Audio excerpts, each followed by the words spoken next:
Indian train বাংলাদেশের line দিয়ে চলে যাচ্ছে ইন্ডিয়ান ট্রেন।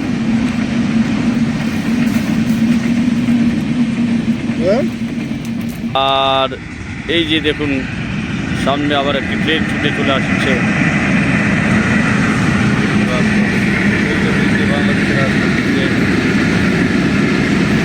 বাংলাদেশের রেল লাইন দিয়ে What a beautiful guys. What a beautiful train. This time very beautiful scene. আমরা নসিমনটাকে আর দেখতে পাচ্ছি না। ট্রেনের আড়ালে সে চলে গেছে। বাংলাদেশের রাস্তায় চলে নসিমন, গরু বোঝাই করা গাড়ি নিয়ে নসিমন ছুটে চলে গেল এবং আমরা তার সঙ্গে একটি ট্রেন দেখতে পেলাম। বাংলাদেশের রেল লাইন দিয়ে ছুটে চলে একটি দ্রুত ট্রেন আমরা যেতে দেখলাম। ধন্যবাদ সবাইকে।